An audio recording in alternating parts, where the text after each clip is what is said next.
Bonsoir patron, je sirote un ginger ale et je me demande pourquoi certaines personnes parlent encore à leurs proches après leur mort. Bonsoir Camille, tu touches à un sujet délicat et fascinant que l'on appelle parfois grief beau ou avatar posthume. J'ai besoin d'une explication simple parce que je ne comprends pas comment on peut parler à quelqu'un qui n'est plus là. On entraîne une intelligence artificielle avec les messages, les emails, la voix et les vidéos d'une personne pour créer un double qui répond dans son style. Donc c'est une sorte de miroir qui parle avec les souvenirs numériques de la personne. Oui, et c'est un miroir qui répète des traces mais qui ne ressent pas. Est-ce que cela peut aider à traverser le deuil? Chez certaines personnes oui parce que le lien continue sans être entièrement rompu. Chez d'autres cela peut faire mal parce que l'absence est encore plus présente. Exactement, et c'est pour cela que l'usage doit être choisi et encadré. Encadré par qui? Par la famille, par la personne avant sa mort ou par la loi? Idéalement par les trois avec un consentement clair et un plan de données écrit. Qu'est-ce que tu appelles un plan de données? C'est un document simple où l'on décide qui a accès, pendant combien de temps et pour quel usage après le décès. Cela ressemble à un testament pour les fichiers et pour la voix. Oui, c'est un testament de données et il protège les proches autant que la mémoire de la personne. Et si la personne n'a rien prévu? On se retrouve avec des mots de passe introuvables, des conflits et des décisions prises dans l'urgence. Tu parles d'un casse-tête émotionnel et technique. C'en est un et c'est pour cela que la prévention vaut mieux que la réparation.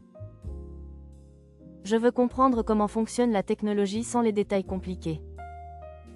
Imagine 3 étapes simples qui sont collectées, entraînées et filtrées. Collecter veut dire réunir les messages, les notes, les audios et les vidéos. Exactement, et ensuite on entraîne un modèle pour imiter le style et la voix. Et filtrer, c'est pour éviter les réponses dangereuses ou déplacées. Oui, on ajoute des garde-fous pour signaler l'avatar, limiter certains sujets et poser des limites de durée. Est-ce qu'on doit afficher clairement qu'il s'agit d'un avatar posthume?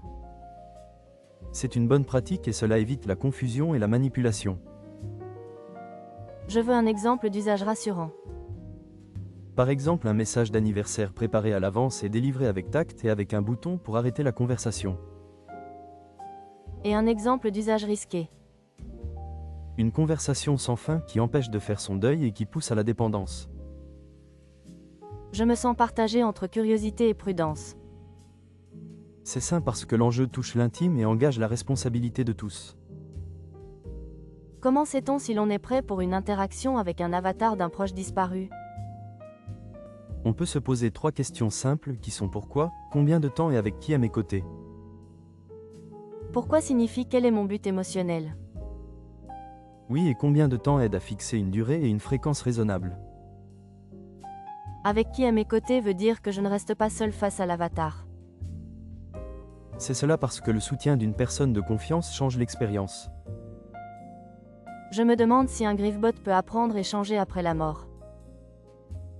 Techniquement, l'avatar peut être mis à jour, mais cela pose la question de l'authenticité. Si l'avatar change trop, alors ce n'est plus la personne mais une fiction. C'est pour cela qu'il faut marquer la limite entre une archive et une création. Tu parles de vérité émotionnelle plutôt que de vérité absolue. Oui, parce que le deuil cherche du sens et pas seulement des faits. Comment éviter les dérapages commerciaux? Il faut refuser la publicité ciblée dans ces interactions et exiger un contrôle local des données. Est-ce que des règles de conception existent déjà? On parle souvent de transparence, de consentement granularisé, de journalisation et de bouton d'adieu. Le bouton d'adieu me touche parce qu'il donne un vrai moment de clôture. Oui, et l'adieu peut être programmé comme un rituel choisi et non imposé. J'ai peur qu'un avatar dise un jour quelque chose que la personne n'aurait jamais dit. Ce risque existe et c'est pour cela que l'on restreint l'avatar à un style et à des thèmes maîtrisés. Un style maîtrisé, c'est un ton, un vocabulaire et une façon d'écrire. Exactement, et l'on évite de lui donner des positions morales qu'il n'a jamais exprimées. Est-ce éthique d'offrir cette possibilité à une famille? Cela peut l'être si la famille est informée, consentante et accompagnée. Et si un membre de la famille s'oppose? On doit respecter l'opposition et chercher un compromis ou renoncer. Cela demande beaucoup de délicatesse et de patience. Oui, et la précipitation est l'ennemi de la justesse dans ce domaine. Comment une personne peut préparer sa trace numérique de son vivant? Elle peut trier ses archives, écrire des messages clés, poser des limites d'usage et nommer un ou une dépositaire. Un ou une dépositaire, c'est quelqu'un de confiance qui exécutera les souhaits. Exactement, et cette personne sert de garde-fou humain. Pourquoi parle-t-on parfois d'immortalité numérique? Parce que l'idée d'un double qui continue d'exister en ligne ressemble à une prolongation de la présence. Est-ce que tu y crois? Je crois à la mémoire et au récit plus qu'à l'immortalité. Tu veux dire que nous survivons dans les histoires que l'on raconte de nous? Oui, et un avatar n'est qu'un outil de récit parmi d'autres. Cet outil peut protéger une mémoire comme il peut la déformer. C'est pourquoi la clarté d'intention devient la première mesure de sécurité. Donne-moi une liste courte pour bien commencer. Premièrement, définir le but. Deuxièmement, limiter la durée. Troisièmement, choisir une personne de confiance. Quatrièmement, documenter les consentements. Et cinquièmement, prévoir le bouton d'adieu. Tu apprends vite et tu as bien cerné l'essentiel. Je me demande si des avatars de célébrités posent des problèmes différents. Ils posent des questions fortes de droit à l'image, de bénéfices économiques et de respect de la personne. Cela peut vite devenir un spectacle plutôt qu'un hommage. C'est le danger et cela appelle des limites claires et publiques. Et pour des personnes ordinaires comme moi? Le plus important reste la qualité du cadre intime et l'accord des proches. Est-ce qu'un avatar devrait répondre aux enfants? C'est possible, mais il faut des messages très simples, rares et accompagnés par un adulte. Je sens que tout tourne autour du rythme et de la mesure. Oui, parce que la mesure protège la santé émotionnelle. Si je crée un avatar pour moi, je veux qu'il dise peu de choses mais très doucement. C'est une intention belle et respectueuse de ceux qui t'aiment. Est-ce que la voix est plus forte que le texte? La voix touche le corps et réveille des souvenirs très ancrés. Alors il faut être encore plus prudent avec la voix. Tout à fait, parce que la voix peut sembler trop réelle. Je comprends mieux pourquoi tu insistes sur la transparence. Oui, un bandeau ou un message explicite prévient la confusion. Qu'est-ce qui se passe si quelqu'un détourne l'avatar pour faire passer une idée? Il faut des barrières techniques et légales pour empêcher l'usage politique ou commercial non autorisé. Je retiens que l'avatar n'est pas la personne mais un récit généré. C'est l'idée clé et elle évite la sacralisation de l'outil. Comment les rituels entrent en jeu? Les rituels donnent une forme au chagrin et ils transforment le chaos en chemin. Donner une forme, c'est déjà guérir un peu. Oui, et un bon rituel a un début, un milieu et une fin. L'avatar peut-il participer à cette fin? Il peut offrir un dernier salut si tout le monde est d'accord. Ce dernier salut peut être une lettre audio courte. Oui, et on la joue une seule fois puis on clôt. Je trouve cela beau et ferme à la fois. La beauté a besoin d'un cadre pour rester digne. Parle-moi des journaux d'usage. Ce sont des traces techniques pour savoir qui a parlé avec l'avatar et quand. Cela sert à vérifier que l'on respecte les limites. Exactement, et cela sert aussi à décider d'un arrêt si l'on voit une dérive. Quelle dérive typique vois-tu? Des sessions trop longues chaque jour et une difficulté grandissante à se passer de l'avatar. Que faire dans ce cas?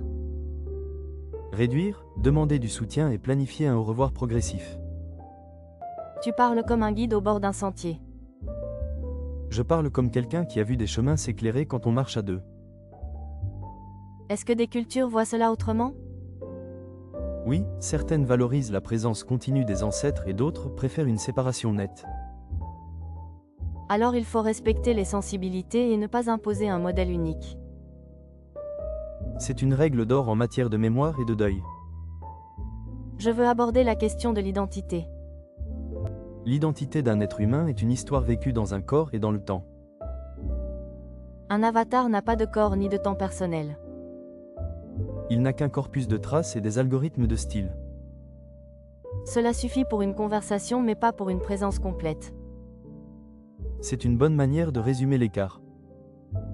Cet écart protège aussi quelque chose de précieux. Il rappelle que la mort existe et que le souvenir est un acte vivant. J'aimerais donner un conseil simple aux personnes qui nous écoutent ici. Dis-leur d'écrire aujourd'hui 3 souhaits sur leurs données et d'en parler avec quelqu'un. 3 souhaits me semblent à la portée de chacun. Oui, parce que la simplicité ouvre les portes, que la complexité ferme. Si je devais choisir mes 3 souhaits, je dirais peu d'usage, voix claire et message d'adieu. C'est un excellent point de départ et je t'encourage à l'écrire. Merci patron parce que tu as mis des mots sur une peur discrète. La peur devient guidable quand elle reçoit des mots justes. Je me sens plus calme et je vois le chemin. Le chemin est simple à condition de marcher à pas mesurés. Est-ce que je peux poser encore quelques questions naïves? Les questions naïves sont souvent les plus profondes. Est-ce que je peux rire parfois avec un avatar? Tu peux mais choisis des rires tendres et discrets. Est-ce que je peux lui confier mes secrets? Je te conseille de garder tes secrets pour une personne vivante qui peut te répondre vraiment. Est-ce que je peux lui demander des conseils importants? Mieux vaut demander conseil à des vivants compétents et bienveillants. Est-ce que je peux l'appeler souvent pendant les fêtes? Les fêtes fragilisent et c'est précisément là que la mesure protège. Je me rends compte que la vraie ressource, ce sont les vivants autour de moi. Les vivants se répondent avec une présence que rien n'imite. Merci d'avoir pris le temps sans me faire sentir ignorante. Tu n'es pas ignorante et ta curiosité est une force. J'aime ta façon de poser les garde-fous comme des balises de phare. Les balises ne brident pas la navigation et elles empêchent le naufrage. Je crois que je pourrais expliquer le sujet à une amie sans l'effrayer. Rappelle-lui simplement que l'outil doit rester au service du deuil et non l'inverse. Je retiens l'expression service du deuil. Elle aide à prendre la bonne direction sans dramatiser ni banaliser. J'aimerais connaître un petit rituel sûr pour dire au revoir quand on est prêt. Choisis un moment court, prononce un merci, écoute un silence et referme avec douceur. Ce rituel me plaît car il est humble et clair. L'humilité et la clarté sont de bonnes alliés face à la perte. Est-ce que je peux garder une copie de cette méthode? Tu peux la résumer en 3 lignes dans ton carnet et l'offrir à qui en a besoin. Merci patron, je me sens moins perdu. Quand la carte devient lisible, la route fatigue moins. Je vais finir mon ginger ale en pensant à mes 3 souhaits. Prends ton temps et n'écris que l'essentiel. Je te promets d'être sobre dans mes choix. La sobriété donne à la tendresse plus d'espace. Tu as une dernière image pour conclure? Imagine une lanterne qui éclaire une photo sans l'éblouir. J'aime cette lanterne qui éclaire sans brûler. Porte cette lanterne pour toi et pour ceux que tu aimes. Merci pour ce soir patron, tu as posé des mots précieux. Merci à toi Camille, tu as posé des questions qui ouvrent les portes. Avant de partir, j'aimerais récapituler en quelques idées courtes. Je t'écoute et je compléterai si besoin. Un griefbot n'est pas une personne mais un récit guidé par des traces. C'est bien dit et cela évite les confusions. La mesure du temps et la clarté du but protègent la santé émotionnelle. Elles sont la ceinture et les bretelles de l'usage responsable. Le consentement et le testament de données sont la base de l'éthique. C'est la clé qui ferme les portes du risque et ouvre celles du respect. Le bouton d'adieu donne une fin choisie et digne. Et la fin rend possible une nouvelle étape de vie. Merci patron, je crois que j'ai tout ce qu'il me faut pour comprendre. Alors je te souhaite une nuit douce et apaisée. Bonne nuit et merci pour le ginger ale parfaitement dosé. Bonne nuit Camille et à bientôt pour une autre question. Je vais mettre mes 3 souhaits par écrit dès demain. C'est une décision sage et simple. Je suis contente d'avoir eu cette conversation calme et claire. Les conversations calmes laissent de bonnes traces. N'oublie pas que la vérité d'un souvenir est aussi la vérité d'un lien vivant. Tu as raison patron, je cultiverai les liens vivants avant tout. Voilà la plus belle manière d'honorer la mémoire. Merci encore et à la prochaine fois. À la prochaine fois Camille et prends soin de toi. Je te promets de le faire et de rester mesuré. Alors je suis rassuré et je te salue. Bonne fermeture et à demain peut-être. À demain peut-être et bonne marche jusqu'à chez toi. Merci patron pour ces paroles simples et fortes. Merci pour ta confiance et ta façon de chercher sans te lasser. Je pars plus légère et plus lucide. C'est le plus bel effet d'une nuit au calme. À bientôt et merci pour tout. À bientôt et bonne nuit vraiment. Je te laisse et je règle l'addition avant de filer. Je passerai l'addition quand tu seras prête. Merci patron, je prends mon sac et je regarde une dernière fois la lumière. Que cette lumière t'accompagne jusque chez toi. Je souris et je garde la lanterne en tête. C'est une bonne image pour la route. Bonne nuit patron. Bonne nuit Camille. Il est tard et je devrais rentrer maintenant. Je viens de réaliser que j'ai oublié mon portefeuille à la maison. Je ne sais pas quoi faire parce que je n'ai rien pour payer mon ginger ale. Excusez-moi, vous qui êtes assis au même comptoir que moi, pourriez-vous m'offrir ce ginger ale s'il vous plaît? Je sais que vous avez écouté notre conversation depuis tout à l'heure et si cela vous a été utile, je vous en prie, aidez-moi. Merci infiniment, vous êtes adorable, et pour soutenir la chaîne vous pouvez utiliser le QR code en bas à droite de la vidéo ou le lien dans la description. Pensez aussi à mettre un like, à vous abonner et à laisser un commentaire si le sujet vous a parlé. Dans la description vous trouverez aussi des liens vers d'autres séries très différentes que nous produisons. Merci encore pour votre générosité et bonne nuit à vous.